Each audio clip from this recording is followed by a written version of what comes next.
ভারত পাকিস্তানের পাল্টাপাল্টি হামলার মধ্যে গত ৯ মে আইপিএল খেলা এক সপ্তাহের জন্য স্থগিত ঘোষণা করা হয়। এর আগের দিন ধর্মশালায় পাঞ্জাব ও দিল্লির মধ্যকার ম্যাচ মাঝপথে বন্ধ হয়ে যায়। পরে জানা যায় ভারতের সীমান্তবর্তী অঞ্চলে পাকিস্তান ড্রোন হামলা করার নিরাপত্তার শঙ্কায় খেলা থামিয়ে দেওয়া হয়েছিল।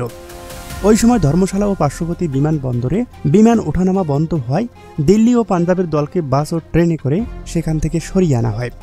ভারতীয় ক্রিকেট পোর্টাল ক্রিকবাজের খবরে বলা হয়, ওই পরিস্থিতিতে সবচেয়ে বেশি অস্বস্তিকর দেখা গিয়েছিল মিচেল স্টার্ক ও জ্যাক ফ্লেজার ম্যাগারকে। এর পরপরই তারা ভারত ছেড়ে চলে যান। পরবর্তী সময় ভারত পাকিস্তান যুদ্ধবিরতি কার্যকর হলে ১৭ মে আইপিএল পুনরায় শুরুর সিদ্ধান্ত নেওয়া হয়। তবে ফ্লেজার ম্যাগাক অস্ট্রেলিয়া থেকে ফিরবেন না বলে জানিয়ে দিলে তার জায়গায় বাংলাদেশি পেসার মুস্তাফিজুর রহমানকে দলে ফেরায় দিল্লি ক্যাপিটালস। এদিকে মিচেল স্টার্ক ফিরবেন কিনা তা অস্পষ্ট ছিল।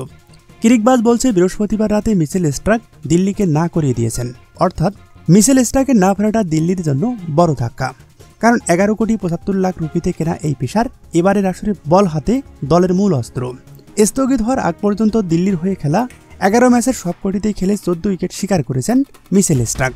দলটির এখনও প্লে অফের খেলার সম্ভাবনা আছে। এই মুহূর্তে ১৩ পয়েন্ট নিয়ে তালিকার পঞ্চম স্থানে আছে দিল্লি ক্যাপিটালস। প্লে অফ পর্ব নিশ্চিত করতে বাকি ৩ ম্যাচের মাধ্যমে সেরা ৪ নিশ্চিত করতে হবে তাদের। এই পর্যায়ে দিল্লির হাতে পেস বোলার আছে ৮ জন, তাদের মধ্যে বাঁহাতি পেসার কেবল মুস্তাফিজুর রহমান।